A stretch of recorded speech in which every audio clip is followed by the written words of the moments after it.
아저씨, 그 음식 드시면 안 돼요. 아내와 식사 중 모르는 아이가 어딘가에서 나타나 음식에 독이 들었다고 먹지 말라고 합니다. 서진우에게는 도대체 무슨 일이 벌어지고 있는 걸까요? 오늘의 이야기 시작합니다. 그 전에 잠깐 구독과 좋아요 눌러주시면 큰 힘이 됩니다. 오늘은 서연과 결혼한 지 15년이 되는 날입니다. 아침부터 기분이 묘하게 무거웠는데 아마도 요즘 회사 일이 너무 바빠서 그런 것 같습니다. 중소기업 경영자로서 매일이 전쟁 같은 나날의 연속이죠. 하지만 오늘만큼은 모든 일정을 미루고 아내와 둘만의 시간을 보내기로 했습니다. 저녁 7시 서연과 함께 시내 한복판에 있는 고급 일식당 스시젠에 도착했습니다. 이곳은 예약이 한 달 전부터 잡혀야 하는 곳으로 유명하죠. 서연이 좋아하는 참치 오마카세로 유명한 곳이기도 합니다. 테이블에 앉자마자 서연의 얼굴에 미소가 번집니다. 여보, 정말 오랜만에 이런 곳에 오는 것 같아요. 그러게 말이야. 요즘 너무 바빠서 당신한테 신경을 못 써드린 것 같아 미안해요. 셰프가 정성스럽게 준비한 코스 요리가 하나씩 나오기 시작했습니다. 신선한 참치 사시미부터 시작해서 전복, 성게까지 최고급 재료들로 만든 요리들이 눈앞에 펼쳐집니다. 서연도 오랜만에 정말 행복해 보였죠. 결혼 초기에 그런 밝은 표정을 보는 것도 참 오랜만입니다. 그런데 메인 요리인 특선 참치 스테이크가 나오려는 순간 갑자기 낯선 소년이 우리 테이블 앞에 나타났습니다. 10살 정도로 보이는 아이였는데 얼굴이 창백하고 옷차림도 초라해 보였습니다. 무엇보다 그 아이의 눈빛이 심상치 않았어요. 마치 무언가 절박한 일이 있는 것처럼 말입니다. 아저씨, 그 음식 드시면 안 돼요. 아이가 갑작스럽게 외치는 바람에 식당 안이 순간 조용해졌습니다. 다른 손님들의 시선이 모두 우리 쪽으로 쏠렸죠. 서연의 얼굴이 당황스러운 표정으로 변했습니다. 이 꼬마가 갑자기 뭐라는 거야? 음식에 독이 들어있어요. 정말이에요. 아이의 목소리는 떨리고 있었지만 진심이 느껴졌습니다. 보통 장난기 많은 아이들과는 분명히 달랐어요. 무언가 간절한 것이 그 작은 눈동자 안에 담겨 있었습니다. 나도 모르게 소름이 돋았죠. 식당 매니저가 황급히 달려와서 아이를 제지하려고 했지만 나는 손을 들어 그를 막았습니다. 뭔가 이상한 예감이 들었거든요. 오랜 사업 경험으로 터득한 직감이 경고음을 울리고 있었습니다. 잠깐만요. 이 아이 말을 한번 들어봅시다. 아저씨, 정말 위험해요. 절대 드시면 안 돼요. 아이는 울먹울먹하면서도 계속해서 경고했습니다. 그 순간 나는 결정을 내렸어요. 차라리 음식을 포장해서 집에 가져가자고 서연에게 말했죠. 혹시나 해서 연구소에 검사를 의뢰해보기로 했습니다. 여보, 갑자기 왜 이래요? 이 아이 말을 믿는 거예요? 서연은 이해할 수 없다는 표정이었지만 나는 이미 마음을 정했습니다. 뭔가 불길한 기운이 온몸을 감싸고 있었거든요. 집에 돌아온 후 밤새 잠을 이루지 못했습니다. 그 아이의 간절한 눈빛이 계속 머릿속에 맴돌았거든요. 서연은 내가 과민 반응을 보인다며 한숨을 쉬었지만 뭔가 석연치 않은 기분을 떨쳐낼 수가 없었습니다. 새벽 5시가 되어서야 겨우 눈을 붙일 수 있었죠. 오전 9시 김비서로부터 전화가 걸려왔습니다. 평소보다 목소리가 떨리고 있었어요. 사장님, 큰일 났습니다. 연구소에서 연락이 왔는데 뭐가 어떻게 됐다는 거죠?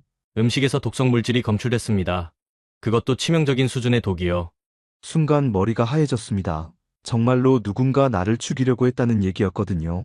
손이 덜덜 떨려서 전화기를 제대로 잡고 있기도 힘들었습니다. 이런 일이 현실에서 일어날 수 있다는 게 믿어지지 않았어요. 사장님, 괜찮으세요? 지금 당장 회사로 나갑니다. 연구소 담당자와 직접 통화할 수 있게 준비해주세요. 서연에게는 급한 회사 일이 생겼다고만 말하고 집을 나섰습니다. 차를 몰고 가는 내내 온갖 생각이 머릿속을 스쳐 지나갔죠. 도대체 누가 나를 죽이려고 했을까요? 사업상 원수도 많지만 이렇게까지 할 만한 사람이 있었나 싶었습니다. 회사에 도착해서 연구소 담당자와 직접 통화했습니다. 검출된 독성 물질은 시아나칼륨이었어요. 소량이라도 섭취하면 몇 분 안에 목숨을 잃을 수 있는 맹독이었습니다. 등골이 서늘해졌죠. 참치 스테이크 소스 부분에서 집중적으로 검출됐습니다. 누군가 의도적으로 넣은 것 같습니다. 확실한가요? 네, 자연적으로 생성될 수 있는 물질이 아닙니다. 분명히 인위적으로 투입된 겁니다. 김비서도 옆에서 듣고 있다가 얼굴이 파랗게 질렸습니다. 우리는 즉시 경찰서에 신고했어요. 하지만 경찰은 증거가 부족하다며 소극적인 반응을 보였습니다. 식당에서는 이미 그날 모든 음식 재료를 폐기했다고 했고 다른 증거를 찾기도 쉽지 않았죠. 사장님, 그럼 저희가 직접 조사해야겠습니다. 그래야겠습니다. 먼저 그 식당부터 철저히 파헤쳐보죠. 오후에 스시젠을 다시 찾아갔습니다. 주인 오영식은 당황스러워하면서도 협조적이었어요. 하지만 뭔가 숨기는 것 같은 느낌이 들었습니다. 눈빛이 불안해 보였거든요. 정말 모르겠습니다. 저희 식당에서 그런 일이 일어날 리가 없어요. 그럼 누가 우리 음식에 독을 넣었겠습니까? 오영식은 대답하지 못하고 우물쭈물했습니다. 뭔가 말하고 싶어 하는 것 같았지만 두려워하는 기색이 역력했어요. 누군가에게 협박을 받은 것 같았습니다. 집으로 돌아가는 길에 그 소년 생각이 다시 났습니다. 어떻게 그 아이가 독이 들어있다는 걸 알았을까요? 정말 신기한 일이었어요. 만약 그 아이가 나타나지 않았다면 지금쯤 나는 이 세상에 없었을 겁니다. 목숨의 은인이나 다름없죠. 그 아이를 꼭 다시 만나야겠다고 생각했습니다. 제대로 감사 인사도 드려야 하고 어떻게 그런 사실을 알게 됐는지도 궁금했거든요. 무엇보다 그 작은 영웅에게 보답을 해주고 싶었습니다. 그 소년을 찾기 위해 며칠 동안 스시젠 주변을 돌아다녔습니다. 김비서와 함께 근처 상가들을 모두 뒤져봤지만 아무도 그 아이를 본 사람이 없었어요. 마치 그날 밤 호련히 나타났다가 사라진 것 같았습니다. 포기하려던 찰나 식당에서 세 블록 떨어진 작은 편의점에서 드디어 그 아이를 발견했어요. 아이는 컵라면 하나를 들고 계산대 앞에 서 있었는데 주머니를 뒤져도 돈이 모자라는 모양이었습니다. 얼굴은 더욱 야위어 보였고 같은 옷을 며칠째 입고 있는 것 같았어요. 가슴이 먹먹해졌습니다. 이하늘이라고 하죠? 아이가 깜짝 놀라며 뒤돌아봤어요. 그제서야 아이의 이름이 하늘이라는 걸 알게 됐습니다. 참 예쁜 이름이었어요. 아저씨, 그때 그분이시네요. 네, 맞습니다. 당신 덕분에 목숨을 구했어요. 정말 고맙습니다. 하늘이의 눈에 눈물이 고였습니다. 아마도 누군가 자신에게 고맙다고 말해준 게 오랜만이었을 거예요. 나는 편의점 사장에게 하늘이가 고른 컵라면과 몇 가지 간식거리 값을 치러줬습니다. 어떻게 그 음식에 독이 들어있다는 걸 알았나요? 냄새요. 이상한 냄새가 났어요. 정말 신기한 아이였습니다. 보통 사람들은 절대 맡을 수 없는 냄새를 맡았다는 거잖아요. 하늘이는 어려서부터 후각이 남다르게 발달했다고 했습니다. 어머니가 아플 때도 냄새로 먼저 알아챘다고 하더군요. 어머니는 어디 계시나요? 하늘이의 표정이 갑자기 어두워졌습니다. 대답하기 어려워하는 모습이 안쓰러웠어요. 병원에 계세요. 의식이 없으세요. 가슴이 찢어질 것 같았습니다. 이렇게 어린아이가 홀로 어머니의 병원비를 마련하며 살아가고 있었다니요. 하늘이는 어머니가 교통사고를 당해 식물인간 상태가 된 지 벌써 1년이 넘었다고 했습니다. 친척들도 모두 연락을 끊었고 혼자서 온갖 일을 하며 병원비를 벌고 있었어요. 혹시 우리 집에서 지내면 어떨까요? 제대로 된 방도 있고 따뜻한 밥도 먹을 수 있어요. 하늘이는 처음엔 거절했습니다. 남에게 신세지는 걸 싫어하는 아이였어요. 하지만 내가 진심으로 도움을 주고 싶다는 걸 알고 나서는 조금씩 마음을 열기 시작했습니다. 정말 괜찮으세요? 저는 아무것도 해드릴 게 없는데 당신이 제 목숨을 구해줬잖아요. 그것만으로도 충분합니다. 하늘이를 집으로 데려왔을 때 서연의 반응은 예상했던 대로였습니다. 못마땅해하면서 왜 남의 아이를 집에 데려오냐고 따졌어요. 여보, 갑자기 이게 뭐예요? 우리 집이 고아원인가요? 이 아이가 제 생명의 은인이에요. 당분간만 우리가 돌봐주면 안 될까요? 서연은 한참 동안 못마땅한 표정을 지었지만 결국 허락해줬습니다. 하지만 내내 불편해하는 기색을 감추지 못했어요. 하늘이도 그런 분위기를 눈치채고 있었던 것 같습니다. 하늘이에게 깨끗한 옷을 사주고 따뜻한 방을 내어줬어요. 오랜만에 제대로 된 침대에서 잠을 잘 수 있게 해줬습니다. 아이의 얼굴에 처음으로 환한 미소가 떠올랐을 때 가슴 한편이 따뜻해졌어요. 아저씨, 정말 감사해요. 이런 친절을 받아본 게 정말 오래간만이에요. 그날 밤 하늘이가 깊이 잠든 모습을 보며 생각했습니다. 이 아이에게 새로운 희망을 주고 싶었어요. 어머니가 깨어날 때까지 든든한 버팀목이 되어주고 싶었습니다. 하늘이가 우리 집에 온 지 일주일이 지났습니다. 아이는 생각보다 훨씬 영리하고 눈치도 빨랐어요. 서연이 자신을 탐탁지 않게 여긴다는 걸 알면서도 최대한 조용히 지내려고 노력했습니다. 오히려 내가 미안한 마음이 들 정도였죠. 그런데 이번 주에 부산지사 점검차 이틀간 출장을 가야 하는 일이 생겼습니다.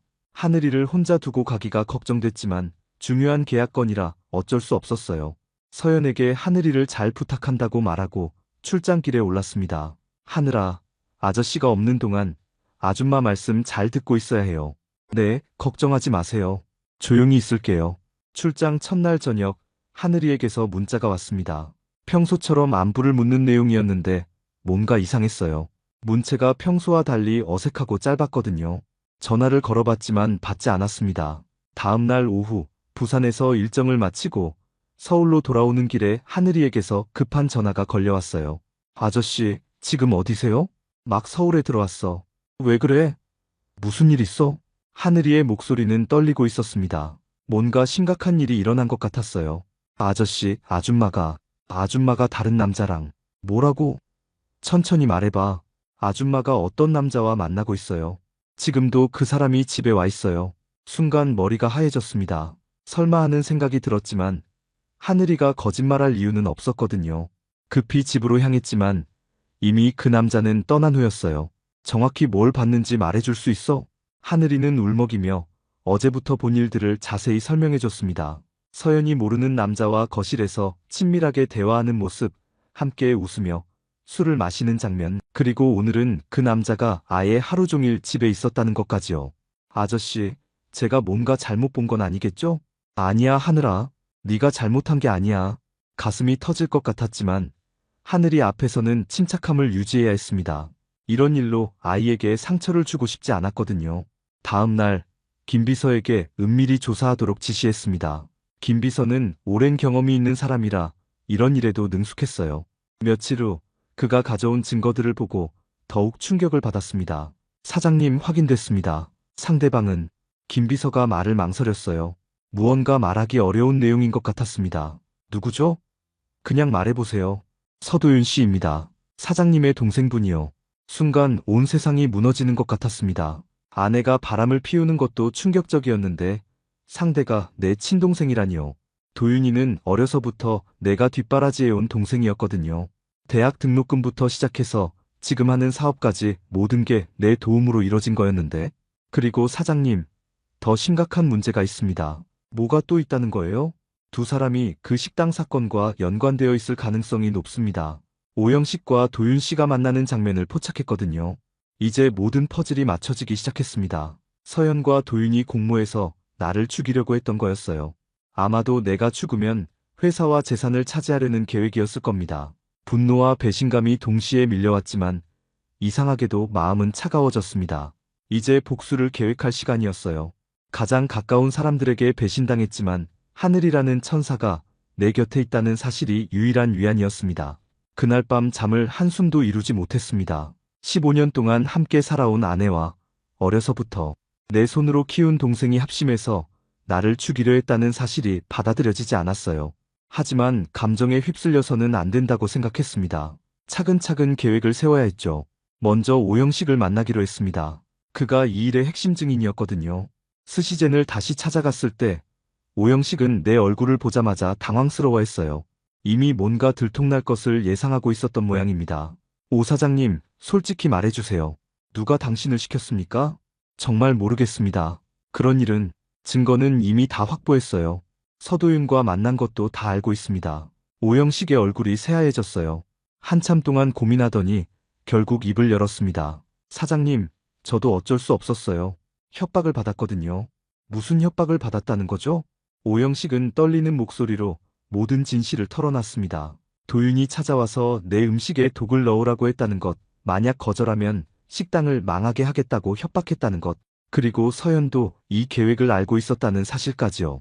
도윤 씨가 그러더군요. 형님이 죽으면 모든 게 자기 차지가 된다고, 그리고 서연 씨와 결혼하겠다고.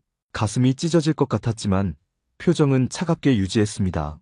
오영식에게서 결정적인 증거를 확보할 수 있었어요. 녹음기와 문자 메시지들이 모두 남아 있었거든요. 오 사장님, 이제 선택하세요. 법정에서 증언할 건지 아니면 계속 공범으로 남을 건지. 증언하겠습니다. 제발 저를 도와주세요. 다음 단계는 완벽한 복수 계획을 세우는 것이었습니다. 단순히 경찰에 신고하는 것만으로는 부족했어요. 이들이 저지른 배신의 대가를 똑똑히 치르게 하고 싶었습니다. 며칠 후 서연이 자신의 생일 파티를 열겠다고 했어요. 친구들과 가족들을 모두 초대하겠다더군요. 완벽한 기회였습니다. 모든 사람들 앞에서 진실을 밝혀내기로 했죠. 정말 좋은 생각이네요. 제가 특별한 셰프도 섭외해드릴게요. 셰프를 따로 부른다고? 왜? 당신 생일이니까 특별하게 해드리고 싶어서요. 서연은 의심하지 않았습니다. 평소처럼 자신이 모든 것을 조종하고 있다고 생각하고 있었거든요. 도윤에게도 생일 파티에 꼭 참석하라고 연락했어요. 물론 두 사람 모두 거절할 이유가 없었죠. 김비서와 함께 세부 계획을 짰습니다. 오영식이 셰프로 변장해서 파티에 참석하게 하고 결정적인 순간에 모든 진실을 폭로하는 거였어요. 녹음기와 증거 자료들도 모두 준비했습니다. 사장님, 정말 이렇게 하실 건가요? 네. 이들이 저지른 일의 대가를 치르게 해야 합니다. 하늘이에게는 그날 친구 집에 놀러 가라고 했어요. 아이가 이런 추악한 장면을 볼 필요는 없었거든요. 하늘이는 뭔가 이상한 낌새를 눈치챘는지 걱정스러운 표정을 지었습니다. 아저씨, 무슨 일 있어요? 얼굴이 안 좋아 보여요. 괜찮아, 하늘아. 곧 모든 게 좋아질 거야. 복수의 날이 다가올수록 마음은 더욱 차가워졌습니다. 하지만 동시에 하늘이 같은 순수한 아이가 내 곁에 있다는 사실이 큰 위로가 됐어요. 적어도 이 세상에는 아직 선량한 사람들이 남아있다는 걸 보여주는 증거였으니까요. 이제 마지막 준비만 남았습니다. 서연의 생일 파티에서 모든 진실이 밝혀질 거예요. 드디어 서연의 생일 파티 날이 왔습니다. 우리 집 거실에는 서연의 친구들과 양가 부모님, 그리고 도윤까지 모두 모였어요. 총 15명 정도의 손님들이 화기애애한 분위기를 만들고 있었습니다. 모두들 즐거워하는 모습을 보니 곧 벌어질 일이 더욱 씁쓸하게 느껴졌죠. 여보, 오늘 정말 고마워요. 이렇게 멋진 파티를 준비해주다니. 서연이 환하게 웃으며 내 팔짱을 꼈습니다. 그 순간 소름이 돋았어요. 나를 죽이려고 했던 사람이 이렇게 자연스럽게 애정 표현을 할 수 있다는 게 믿어지지 않았습니다. 당연하죠. 당신을 위해서라면 뭐든지 할 수 있어요. 도윤도 와인 한 병을 들고 왔더군요. 형수 생일을 축하한다며 밝게 웃는 모습이 정말 역겨웠습니다. 하지만 표정 관리는 완벽하게 했어요. 도윤아, 와줘서 고마워. 오늘 서연이가 정말 좋아할 것 같아. 형수님 생일인데 당연히 와야죠. 그런데 오늘 특별한 셰프를 불렀다면서요? 곧 오실 거야. 정말 특별한 분이야. 저녁 8시 정각. 오영식이 셰프 복장을 하고 나타났습니다. 모자를 깊이 눌러 쓰고 있어서 얼굴이 잘 보이지 않았어요. 손님들은 모두 신기해하며 박수를 쳤습니다. 와, 정말 전문 셰프를 부른 거예요? 오늘은 정말 특별한 요리를 선보일 예정입니다. 오영식의 목소리는 떨리고 있었지만 계획대로 진행하고 있었어요. 그는 준비해온 재료들로 간단한 요리 시연을 시작했습니다. 모든 손님들이 그쪽에 집중하고 있을 때였죠.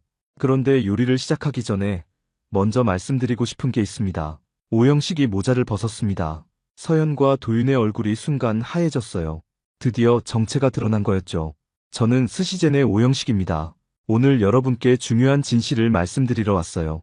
손님들이 웅성거리기 시작했습니다. 뭔가 이상한 분위기라는 걸 눈치챈 거죠. 무슨 소리예요? 갑자기 왜 이러는 거야? 서연이 당황해서 소리쳤지만 이미 늦었습니다.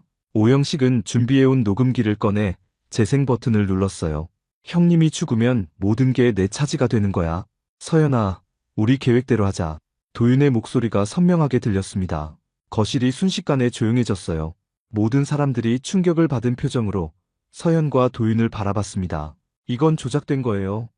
말도 안 돼. 조작이라고요? 그럼 이것도 조작인가요? 김비서가 준비해둔 사진들과 문자 메시지들을 공개했습니다. 두 사람이 은밀히 만나는 장면들, 독살 계획을 논의하는 메시지들이 적나라하게 드러났어요. 진우 형, 이건 오해야. 정말 오해라고. 도윤이 변명하려 했지만 증거는 너무나 명확했습니다. 양가 부모님들도 말을 잃고 충격에 빠져 계셨어요. 특히 우리 어머니는 눈물을 흘리시며 도윤을 바라보셨습니다. 어떻게 이런 일을. 어머니, 저도 믿고 싶지 않았어요. 하지만 이것이 현실입니다. 그 순간 경찰들이 들어왔습니다. 미리 연락해둔 상황이었거든요. 서연과 도윤은 살인 미수와 공모 혐의로 현행범 체포됐어요. 이건 함정이야. 진우, 당신이 우리를 함정에 빠뜨린 거야. 서연이 끝까지 저항했지만 소용없었습니다. 증거가 워낙 확실했거든요. 도윤은 그제서야 모든 걸 포기한 듯 고개를 떨어뜨렸어요. 형, 미안해. 정말 미안해. 이제 와서 미안하다고 하면 뭐해? 손님들은 모두 충격을 받고 집으로 돌아갔습니다. 거실에는 생일 케이크와 선물들만 덩그러니 남아있었어요. 허무한 기분이었지만 동시에 후련하기도 했습니다. 드디어 복수를 완성한 거니까요. 서연과 도윤이 체포된 후 며칠은 정신없이 지나갔습니다. 언론에서도 이 사건을 크게 다뤘고 회사 일도 정상적으로 처리하기 어려웠어요. 하지만 무엇보다 하늘이가 걱정됐습니다. 그 충격적인 현장을 목격하지는 않았지만 집안 분위기가 심상치 않다는 걸 눈치채고 있었거든요. 아저씨, 정말 괜찮으세요? 요즘 너무 힘들어 보여요. 괜찮아, 하늘아. 이제 모든 게 정리됐으니까 걱정하지 마. 하늘이는 여전히 걱정스러운 표정을 지었지만 더 이상 묻지 않았어요. 참 착한 아이였습니다. 이런 상황에서도 내 기분을 헤아려 주려고 노력하는 모습이 고마웠죠. 일주일이 지난 어느 날, 하늘이가 어머니 병문안을 가고 싶다고 했습니다. 그동안 너무 바빠서 병원에 못 갔다며 미안해했어요. 당연히 함께 가겠다고 했죠. 정말 따라오셔도 돼요? 바쁘실 텐데. 무슨 소리야? 하늘이 어머니께 인사드리는 게 당연하지. 병원은 시내에서 조금 떨어진 곳에 있었습니다. 중환자실이 있는 종합병원이었는데 시설은 그럭저럭 괜찮아 보였어요. 하늘이를 따라 엘리베이터를 타고 4층으로 올라갔습니다. 어머니가 계신 병실은 412호예요. 병실 문을 열고 들어가는 순간 나는 그 자리에 얼어붙었습니다. 침대에 누워 계신 여성의 얼굴을 보는 순간 온몸에 전율이 흘렀어요. 설마 이럴 수가. 믿을 수 없었습니다. 예린이? 내 입에서 저절로 그 이름이 나왔습니다. 하늘이가 깜짝 놀라며 나를 바라봤어요. 아저씨, 우리 어머니 이름을 어떻게 아세요? 심장이 미친 듯이 뛰었습니다. 장혜린, 내 인생의 첫사랑이자 가장 그리운 사람이었거든요. 20년 전 부모님의 반대로 헤어질 수밖에 없었던 그 사람이 바로 하늘이의 어머니였다니요. 하늘아, 어머니 성함이 장혜린이 맞니? 네, 맞아요. 그런데 아저씨는 어떻게? 모든 퍼즐이 맞춰지기 시작했습니다. 예린이와 마지막으로 만났던 게 정확히 20년 전이었어요. 그때 예린이는 뭔가 말하려다가 그만뒀던 기억이 났습니다. 혹시 그때 이미 하늘아, 어머니께서 너를 임신했을 때가 언제였는지 기억해?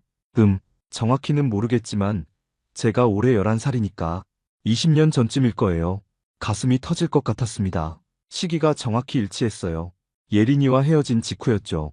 그렇다면 하늘이는 혹시 하늘아, 아버지에 대해서는 뭔가 들은 게 있어?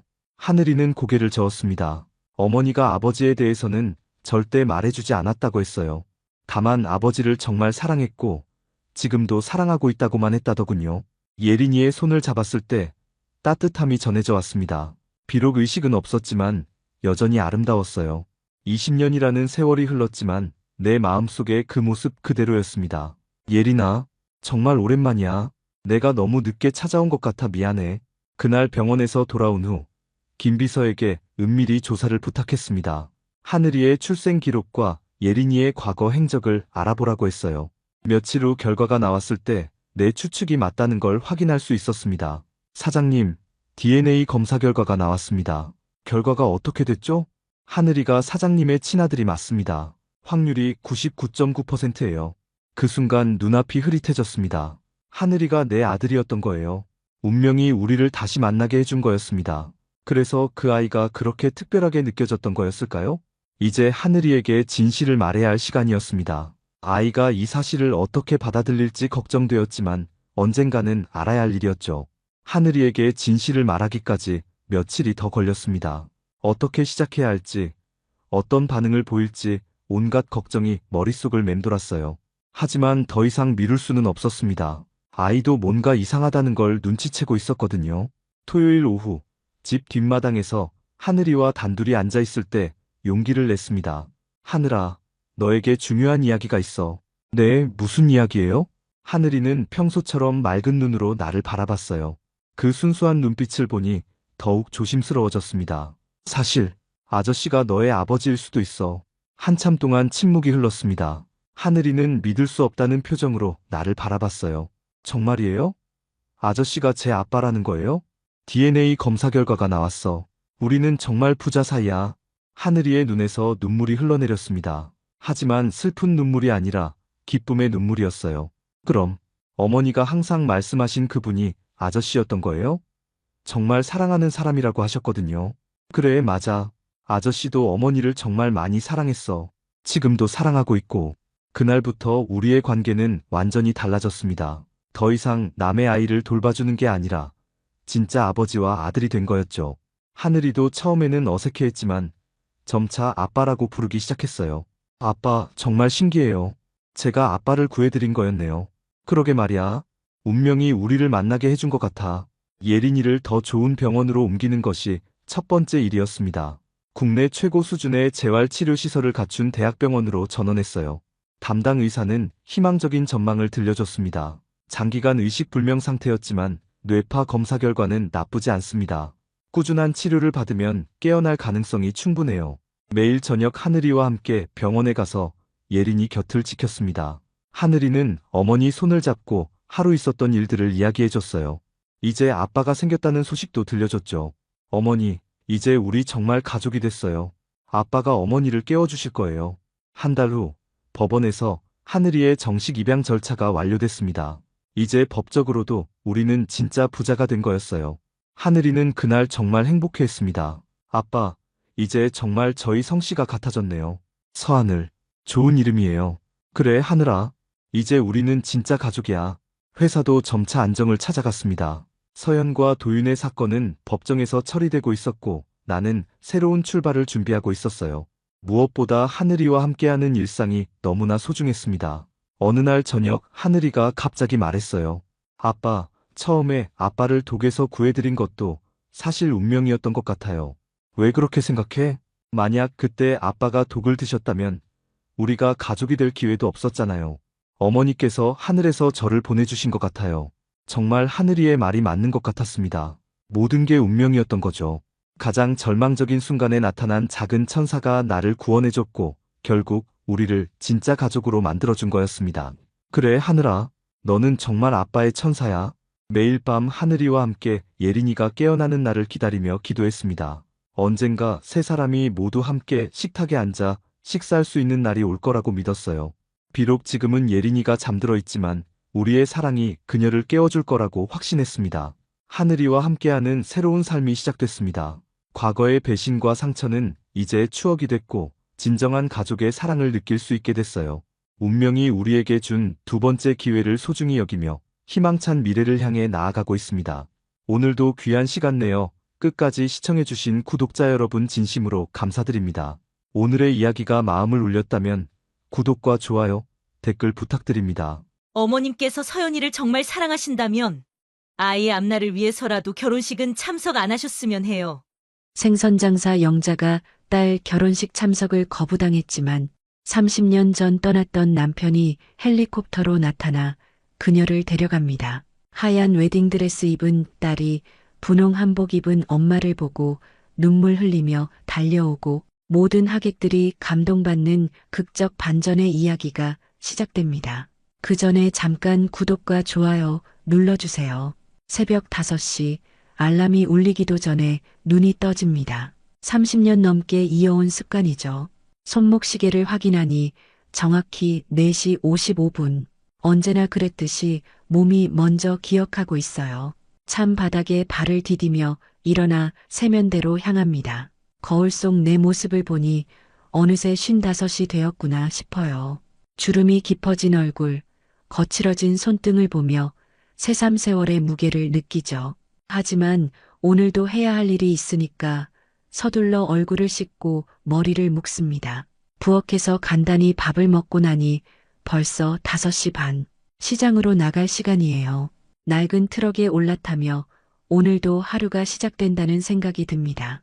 엔진 소리가 요란하지만 이 차가 없었다면 서연이를 키울 수 없었을 거예요. 고마운 녀석이죠. 새벽 시장은 활기로 가득합니다. 상인들이 하나둘 도착해서 좌판을 펼치고 새벽 공기 속에 생선 비린내와 채소 냄새가 뒤섞여요. 저는 늘 같은 자리, 시장 입구에서 세 번째 줄 맨 끝자리에 자리를 잡습니다. 이 자리를 지킨 지도 벌써 25년이 넘었어요. 오늘 들여온 생선들을 하나씩 꺼내며 얼음 위에 정갈하게 올려놓습니다. 싱싱한 고등어, 갓 잡은 전어, 크고 윤기 나는 삼치까지 손님들이 좋아할 만한 것들로 골라왔죠. 가격표를 적어 붙이면서 마음속으로 계산해 봅니다. 오늘 하루벌이가 괜찮다면 서연이에게 용돈도 좀 보내고 혹시 모를 일에 대비해서 조금이라도 더 저축해야겠어요. 아침 7시쯤 되니 주부 손님들이 하나둘 나타나기 시작합니다. 단골 김아주머니가 제일 먼저 오시네요. 영자야, 오늘 고등어 어때? 싱싱해요. 어젯밤에 들어온 거라 눈이 맑죠. 한 마리 드려볼까요? 이런 대화를 주고받으며 하루가 흘러갑니다. 손님 하나하나에게 정성껏 대하는 게 제 방식이에요. 값을 깎아달라고 하면 조금이라도 더 깎아주고 아이가 아프다고 하면 몸에 좋은 생선을 추천해드리죠. 이렇게 사는 게 힘들긴 하지만 이 일로 서연이를 키웠으니까 자랑스럽기도 합니다. 정오가 지나 손님이 뜸해지자 휴대폰을 꺼내 서연이에게 문자를 보냅니다. 오늘 점심은 먹었니? 엄마는 잘 있으니까 너무 걱정하지 마라. 서연이는 바쁘다고 답장을 잘 안 하지만 그래도 매일 안부를 묻는 게 제 일과예요. 이제 법관이 된 딸이지만 저에게는 여전히 걱정스러운 아이거든요. 해가 서쪽으로 기울 무렵 남은 생선들을 정리하며 오늘 하루를 돌아봅니다. 그럭저럭 괜찮은 하루였어요. 내일도 이렇게, 모레도 이렇게 살아갈 겁니다. 서연이가 행복하게 살 수 있다면 이 정도 고생은 아무것도 아니니까요. 엄마 나 결혼하려고. 휴대폰 너머로 들려오는 서연이의 목소리에 손이 덜덜 떨렸습니다. 생선을 손질하던 칼을 내려놓고 의자에 주저앉았어요. 이 순간을 얼마나 기다렸는지 몰라요. 정말이니? 우리 서연이가? 응, 엄마 정말 좋은 사람이야. 이름은 김도윤이고 의사예요. 곧 엄마께 인사드리러 갈게. 전화를 끊고 나서도 한동안 멍하니 앉아 있었습니다. 서연이가 결혼을 한다니 그 작고 까만 눈의 아이가 이제 누군가의 아내가 되는군요. 눈물이 핑 돌았지만 참았어요. 기쁜 일인데 왜 눈물이 나는지 모르겠어요. 그날 밤 서연이가 예비 신랑 도윤 씨를 데리고 왔습니다. 키가 크고 인상이 좋은 젊은 남자였어요. 정중하게 인사하는 모습을 보니 마음에 들었습니다. 안녕하세요, 어머님. 서연이를 정말 사랑합니다. 그래요? 우리 서연이 잘 부탁드려요. 소박하지만 정성껏 차린 저녁상을 받으며 도윤 씨는 맛있다고 계속 칭찬했어요. 서연이도 오랜만에 집에서 편안하게 웃는 모습을 보니 정말 행복해 보였습니다. 이 정도면 충분하다고 생각했죠. 상견례는 언제 할까요? 도윤 씨가 조심스럽게 물었습니다. 저희야 언제든 좋아요. 상대방 부모님 뜻에 맞춰서 하시면 돼요. 상견례 날짜가 정해졌습니다. 서울 강남에 있는 한정식 집에서 만나기로 했어요. 평생 강남에 가본 적이 없었지만 딸의 상견례라니 설레면서도 긴장됐습니다. 며칠 전부터 입고 갈 옷을 골라놓고 머리도 미용실에서 단정하게 했어요. 상견례 당일 한정식 집에 들어서니 분위기가 남달랐습니다. 고급스러운 인테리어에 조용한 음악이 흘러나오고 종업원들도 정중하게 인사했어요. 서연이와 도윤 씨가 먼저 와서 기다리고 있었고 곧이어 도윤 씨 부모님이 나타났습니다. 도윤 씨 아버지는 의사라고 들었고 어머니 오세령 씨는 첫인상부터 예사롭지 않았어요. 명품 핸드백에 단정한 정장, 말 한마디 한마디에도 교양이 묻어났습니다. 저와는 격이 다른 분이라는 걸 한눈에 알 수 있었죠. 안녕하세요. 서연이 어머님이시죠? 네, 그렇습니다. 반갑습니다. 처음에는 무난하게 대화가 이어졌어요. 아이들 이야기, 결혼 계획에 대한 이야기들. 그런데 세령 씨의 표정이 점점 굳어지는 게 느껴졌습니다. 특히 제가 시장에서 생선 장사를 한다고 말했을 때부터였어요. 아, 그러시군요, 장사를. 그 짧은 말 속에 담긴 미묘한 뉘앙스를 놓칠 수 없었습니다. 업신여기는 듯한, 못마땅해 하는 듯한 그런 기색이었어요. 가슴이 철렁했지만 애써 모른 척했습니다. 서연이를 위해서라도 이 자리를 무사히 넘겨야 했으니까요. 식사가 끝나갈 무렵 세령 씨가 화장실을 다녀오겠다며 자리를 뜸했어요. 저도 함께 일어섰는데 복도에서 세령 씨가 저를 불러 세우더군요. 잠깐 이야기 좀 할까요? 그때의 표정이 아직도 잊혀지지 않아요. 차갑고 단호한 그러면서도 조심스럽게 말을 고르는 듯한 표정이었습니다. 사실 말씀드리고 싶은 게 있어서요. 세령 씨의 목소리에는 가시가 돋쳐 있었습니다. 복도 한 구석으로 저를 이끌고 가더니 주변을 살피며 조심스럽게 입을 열었어요. 어머님, 죄송하지만 결혼식 때 좀 조심스러운 부분이 있어서요. 무슨 말씀이신지. 저희 집안이 좀 보수적이라서요. 하객 중에 의사들, 교수들이 많이 오실 예정인데 어머님께서 하시는 일이 혹시 오해를 살까봐 걱정이 되네요. 가슴이 쿵 하고 내려앉는 느낌이었습니다. 하지만 정확히 무슨 말을 하려는 건지 확인하고 싶었어요. 그게 무슨 뜻인지 잘 모르겠는데요. 아, 제가 말을 돌려서 직접적으로 말씀드리면 결혼식 때 어머님께서 참석하시지 않으셨으면 해서요. 물론 서연이에게는 다른 이유로 말씀드리겠지만요. 머리가 띵하고 울렸습니다. 딸의 결혼식에 엄마가 참석하지 말라고? 이런 일이 정말 일어날 수 있는 건가요? 입술이 바들바들 떨렸지만 목소리는 최대한 차분하게 유지하려 했어요. 서연이는 뭐라고 하나요? 아직 말은 안 했어요. 어머님께서 먼저 양해해 주시면 좋겠다는 생각이 들어서요. 서연이한테는 어머님께서 갑자기 몸이 안 좋아지셨다든지 그런 식으로 하시면 되지 않을까요? 세령 씨는 마치 당연한 일을 부탁하는 것처럼 말했습니다. 하지만 저에게는 하늘이 무너지는 소리였어요. 30년 동안 오직 서연이만 바라보고 살아왔는데 그 아이의 가장 중요한 날에 엄마가 없어야 한다니. 잠깐만요. 이건 좀. 어머님, 저도 이런 말씀드리기가 정말 죄송해요. 하지만 저희 집안 체면도 있고 도윤이 아버지 병원 관계자들도 많이 오시거든요. 부디 이해해 주세요.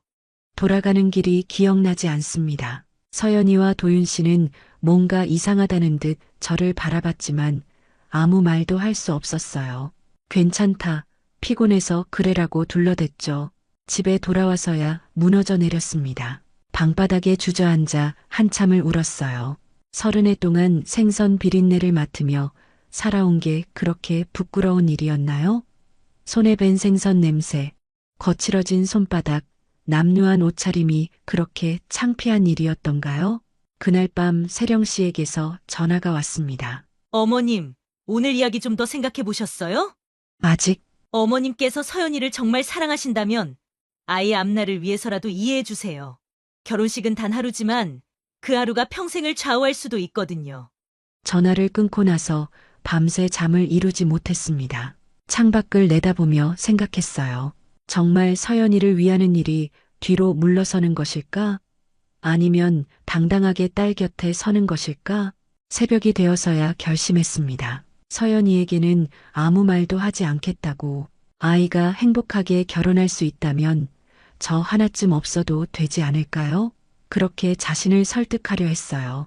하지만 마음 한구석에서는 계속 무언가가 울리고 있었습니다. 이게 정말 옳은 일인가 하는 의문이요. 며칠 후 서연이가 전화했습니다. 목소리가 평소와 달리 딱딱하고 차가웠어요. 엄마, 결혼식 이야기 좀 해야겠어요. 무슨 이야기? 도윤이 엄마가 그러는데 엄마가 결혼식에 참석 안 하겠다고 하셨다면서요? 가슴이 쿵 하고 떨어졌습니다. 세령 씨가 먼저 서연이에게 말해버린 거였어요. 그것도 제가 먼저 사양했다는 식으로요. 서연아, 그게. 엄마, 정말 그런 말씀하셨어요? 내 결혼식에 안 오겠다고? 서연이의 목소리가 점점 격해졌습니다. 울먹이는 게 들렸어요. 아니야, 서연아. 엄마가 그런 게 아니라. 그럼 뭐예요? 도윤이 엄마는 엄마가 직접 그러셨다고 하는데 전화 너머로 들려오는 딸의 흐느낌에 마음이 찢어지는 것 같았습니다. 어떻게 설명해야 할지 몰랐어요. 세령 씨가 먼저 저에게 그런 말을 했다고 하면 서연이만 괴로워질 테고 그렇다고 거짓말을 할 수도 없었죠. 서연아, 엄마는. 엄마, 도대체 왜 그러세요? 내가 뭘 잘못했다고 내 결혼식에서 빠지겠다는 거예요? 그게 아니야, 서연아. 엄마는 내가 행복하기만 하면. 행복? 엄마 없는 결혼식이 무슨 행복이에요? 차라리 결혼 안 할래요. 툭 전화가 끊어졌습니다. 한참을 멍하니 앉아 있었어요. 다시 전화를 걸어봤지만 서연이는 받지 않았습니다. 그날 밤 잠들지 못하고 뒤척이고 있는데 또 전화가 왔어요.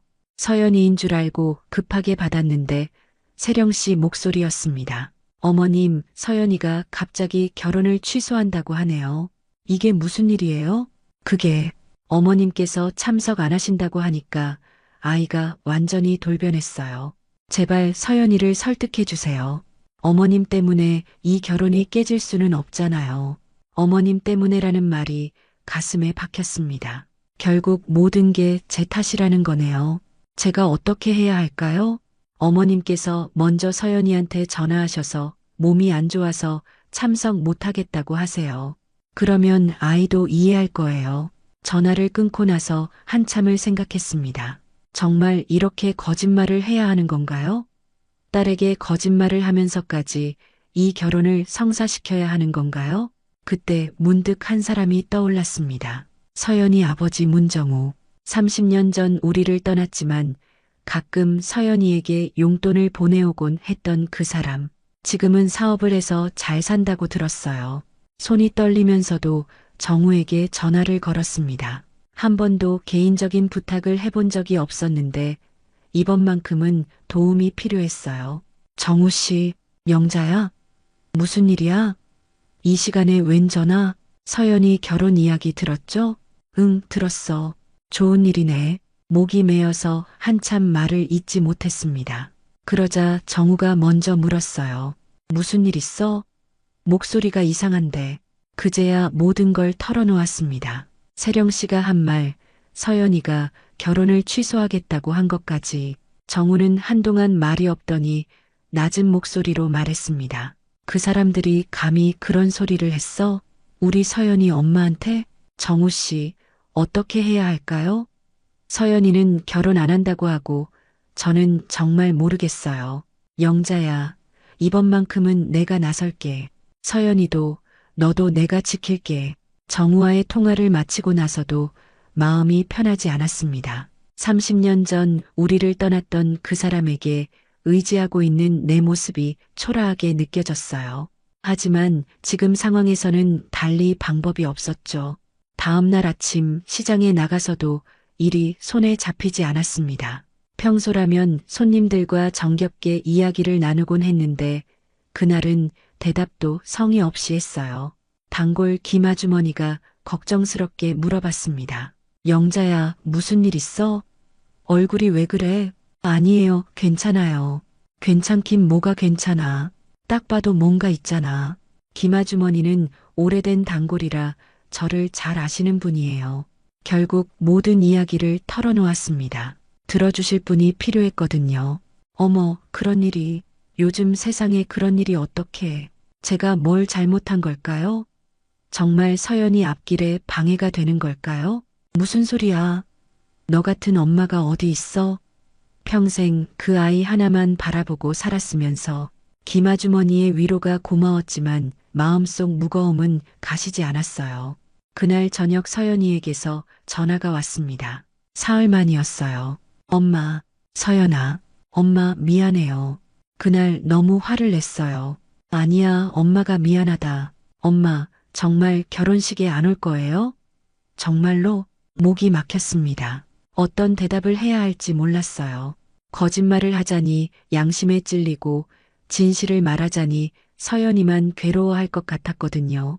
서연아, 엄마가 가면 너희한테 피해가 될 것 같아서. 무슨 피해요? 도윤이 엄마가 뭔가 이상한 말했죠? 서연이는 역시 눈치가 빨랐어요. 하지만 끝까지 모른 척하고 싶었습니다. 그런 게 아니야. 엄마가 그냥, 엄마. 도윤이 엄마가 뭔 소리 했는지 다 알아요. 도윤이한테 들었어요. 그제야 알았습니다. 도윤 씨가 서연이에게 모든 걸 말해준 거였어요. 서연아, 엄마, 절대 안 돼요. 엄마 없는 결혼식은 진짜 없어요. 차라리 결혼 안 할 거예요. 서연아, 그러지 마. 도윤 씨는 좋은 사람이잖아. 좋은 사람이면 뭐해요? 엄마를 무시하는 집안인데 그런 대로 시집 안 가요. 서연이의 목소리가 점점 격해졌습니다. 이 아이가 정말 결혼을 포기할지도 모른다는 생각이 들었어요. 서연아, 엄마 말 좀 들어봐. 엄마는 괜찮으니까. 엄마, 왜 자꾸 그러세요? 왜 자꾸 참으려고만 해요? 엄마도 당당할 권리가 있잖아요. 전화를 끊고 나서 한참을 울었습니다. 서연이 말이 맞아요. 왜 제가 자꾸 참아야 할까요? 왜 제가 뒤로 물러서야 할까요? 그날 밤 늦게 정우에게서 연락이 왔습니다. 영자야, 결혼식 날짜가 언제지? 이번 주 토요일이에요. 알겠어. 준비 다 해놨으니까 걱정하지 마. 너는 그날 결혼식에 갈 준비만 해. 정우 씨, 정말 괜찮을까요? 괜찮을 거야. 이번엔 내가 제대로 할게. 정우의 목소리에는 확신이 담겨 있었습니다. 30년 만에 처음 듣는 든든한 목소리였어요. 결혼식 전날 밤 잠이 오지 않았습니다. 내일이면 정말 서연이가 결혼을 하는 거예요. 그런데 정작 엄마인 저는 가야 할지 말아야 할지도 모르겠고 모든 게 꼬여버린 것 같았어요. 정우는 모든 걸 준비해놨다고 했지만 구체적으로 뭘 어떻게 하겠다는 건지 말해주지 않았어요. 그냥 믿고 기다리라고만 했죠. 불안하긴 했지만 지금으로서는 정우를 믿는 수밖에 없었습니다. 아침 일찍 서연이에게서 전화가 왔어요. 엄마, 내일 정말 안 올 거예요? 서연아, 엄마 마지막으로 한 번만 더 물어볼게요. 정말 안 와요? 목이 막혔습니다. 어떤 대답을 해야 할지 정말 모르겠더라고요. 가고 싶지만 가면 안 될 것 같고 안 가자니 이 아이가 너무 상처받을 것 같고 서연아, 엄마는 알겠어요. 엄마가 정말 안 온다면 나도 결혼 안 할게요. 지금 도윤이한테 전화해서 결혼식 취소한다고 할게요. 서연아, 안 돼. 왜 안 돼요? 엄마 없는 결혼식이 무슨 의미가 있어요? 평생 꿈꿔왔던 결혼식인데 가장 중요한 사람이 없으면 그게 무슨 결혼식이에요? 서연이가 정말 울고 있다는 게 느껴졌어요. 이 아이가 얼마나 괴로워하고 있는지 알 수 있었죠. 서연아, 엄마가 갈게. 갈게. 결국 그렇게 말해버렸습니다.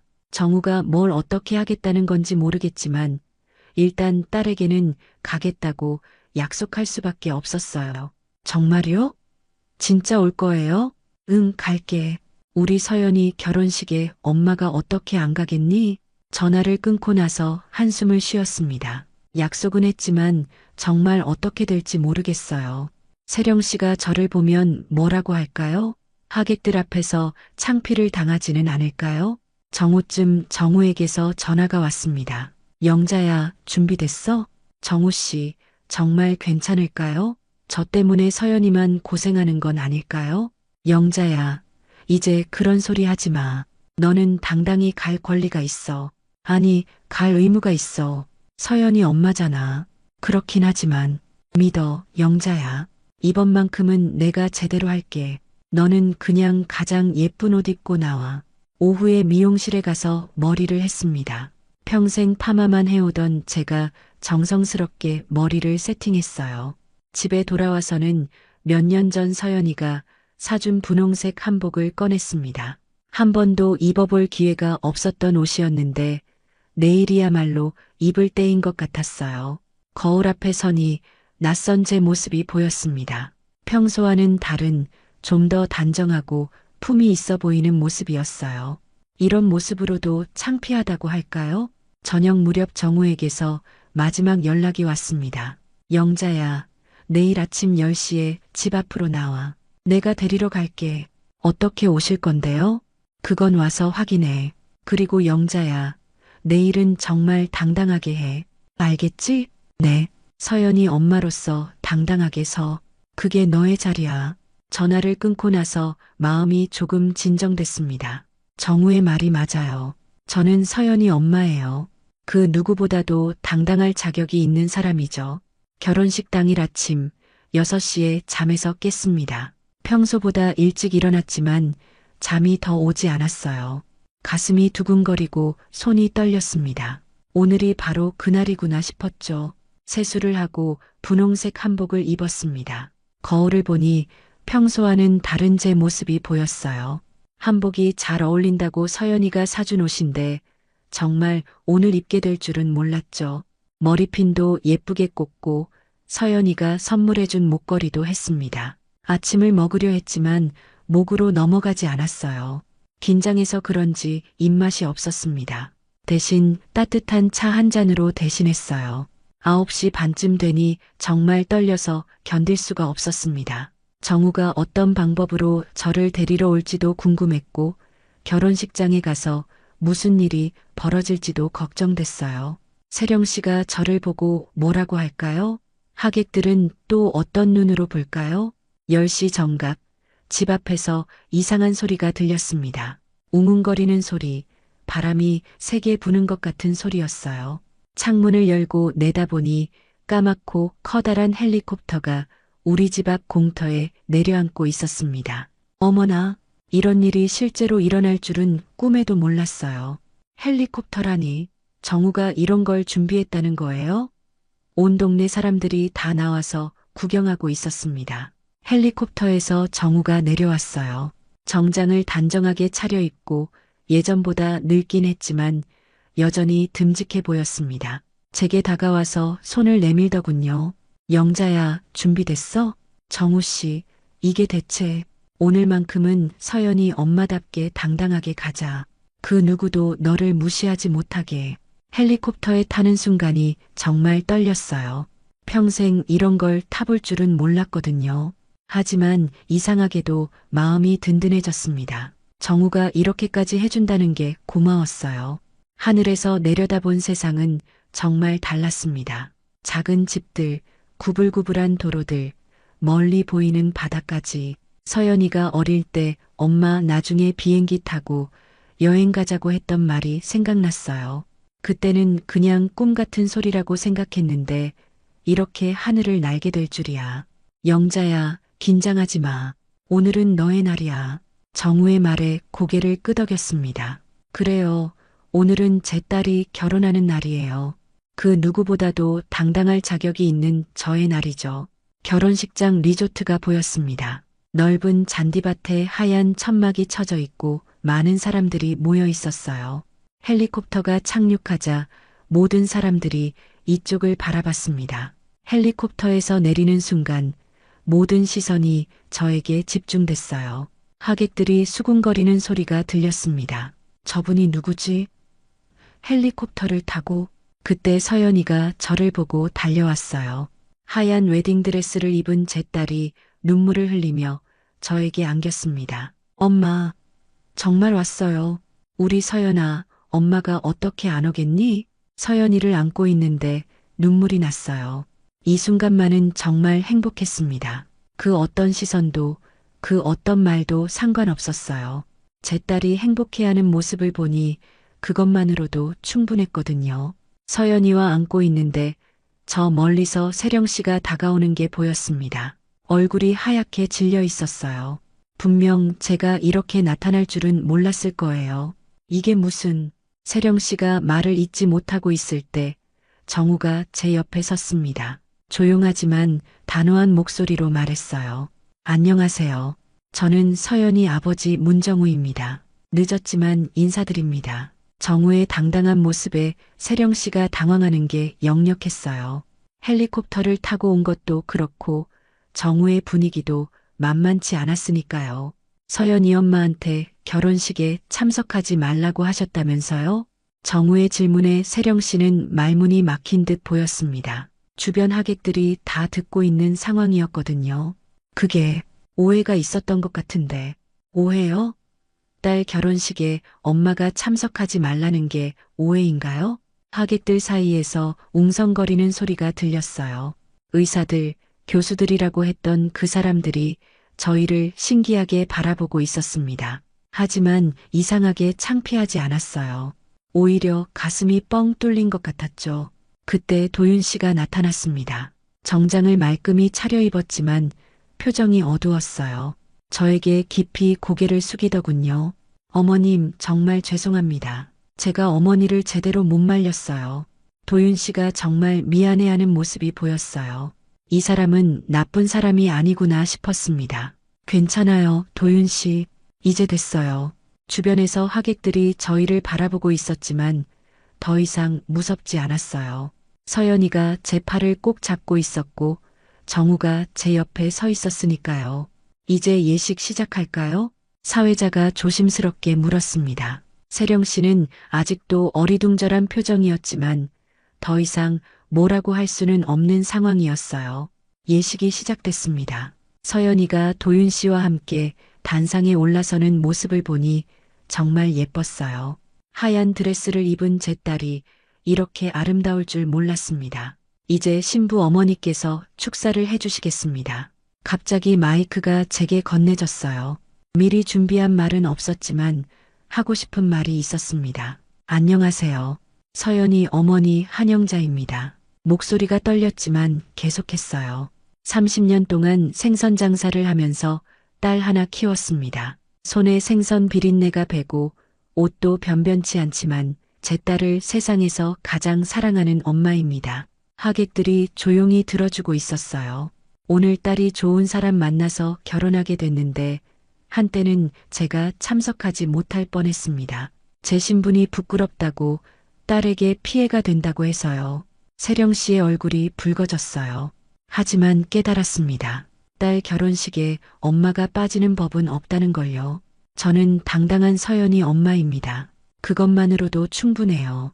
박수가 터져 나왔습니다. 하객들이 진심으로 박수를 쳐주고 있었어요. 어떤 분은 눈물을 닦고 계시기도 했고요. 예식이 끝나고 나서 많은 분들이 저에게 인사하러 오셨어요. 정말 감동적이었어요. 멋진 어머니세요. 서연 판사가 이렇게 훌륭한 이유를 알겠네요. 세령 씨도 마지막에 저에게 다가왔습니다. 어머님 정말 죄송했습니다. 괜찮아요. 이제 우리 가족이잖아요. 서연이가 제 손을 잡고 말했어요. 엄마 고마워요. 정말 자랑스러운 엄마예요.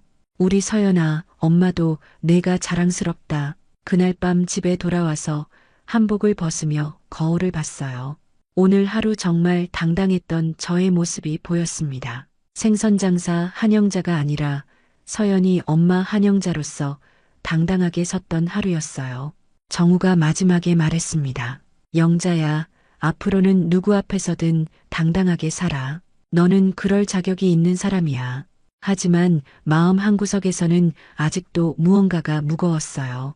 오늘 하루의 승리감도 잠시 현실로 돌아오니 여전히 남아있는 것들이 보였거든요. 며칠 후 서연이에게서 전화가 왔습니다. 엄마, 신혼여행 다녀왔어요. 그래. 어땠니? 좋았어요. 그런데 도윤이 엄마가 아직은 좀 어색해 하시는 것 같아요. 역시나였습니다. 하루아침에 바뀔 수 있는 게 아니었죠. 세령 씨의 사과는 진심이었을지도 모르지만 오랜 편견이 그렇게 쉽게 사라질 리는 없어요. 괜찮다, 서연아. 시간이 필요한 거야. 엄마는 정말 대단해요. 어떻게 그렇게 여유로우실 수 있어요? 여유롭다고요? 전혀 그렇지 않았어요. 여전히 가슴 한구석에서는 불안함이 스멀스멀 올라왔거든요. 하지만 이제는 예전처럼 주저앉지 않을 거예요. 일주일 후 시장에서 장사를 하고 있는데 낯선 여성이 다가왔어요. 정장을 입고 깔끔하게 차려입은 모습이 예사롭지 않았습니다. 혹시 서연이 어머님이세요? 네, 그런데요. 저는 도윤이 병원 동료예요. 결혼식에서 뵈었거든요. 그때 정말 감동받았어요. 생선을 고르면서 그분이 말을 이어갔어요. 사실 저희 병원 사람들 사이에서 화제가 됐어요. 정말 멋진 어머니시라고요. 그런 말을 들으니 어깨가 조금 펴지는 것 같았어요. 하지만 동시에 생각했죠. 아직 갈 길이 멀다는 걸요. 그날 저녁 정우에게서 전화가 왔습니다. 영자야, 어때? 잘 지내고 있어? 네, 그럭저럭요. 서연이는 행복해 보여요. 그것만으로도 충분해요. 영자야, 미안해. 30년 전에. 그만해요, 정우 씨. 이제 와서 그런 얘기할 필요 없어요. 정말 그랬어요. 과거를 되돌릴 수는 없으니까요. 중요한 건 지금 그리고 앞으로였죠. 한 달 후 서연이가 도윤 씨와 함께 집에 왔어요. 결혼 후 처음이었죠. 어머님, 안녕하세요. 도윤 씨가 정중하게 인사했어요. 그런데 뭔가 어색함이 느껴졌습니다. 아직 서로 마음을 완전히 여는 데는 시간이 더 필요할 것 같았어요. 도윤아, 편하게 해. 우리 가족이잖아. 네, 노력할게요. 저녁을 함께 먹으면서 도윤 씨가 조심스럽게 말했어요. 어머님, 저희 어머니가 다음에 인사드리러 오신다고 하세요. 세령 씨가 직접 우리 집에 온다고 상상이 잘 안 됐어요. 하지만 나쁘지 않은 신호라고 생각했습니다. 그날 밤 서연이가 제 방에 와서 말했어요. 엄마 고마워요. 정말로. 뭐가? 엄마가 그날 포기하지 않아서요. 엄마가 당당하게 서 있는 모습을 보고 저도 용기가 났어요. 우리 서연아, 앞으로도 계속 그렇게 해주세요. 당당한 엄마로 살아주세요. 그렇게 약속했어요. 앞으로도 당당하게 살겠다고요. 지금도 매일 새벽 5시에 일어나 시장에 나갑니다. 여전히 생선 비린내가 손에 배고 일은 힘들어요. 하지만 예전과는 달라졌어요. 더 이상 제 일이 부끄럽지 않아요. 이 일로 서연이를 키웠고 이 일로 당당하게 살아갈 거니까요. 며칠 전 단골 김아주머니가 물었어요. 영자야, 요즘 표정이 많이 밝아졌네? 그래요? 응, 뭔가 자신감이 생긴 것 같아. 맞아요. 자신감이 생겼어요.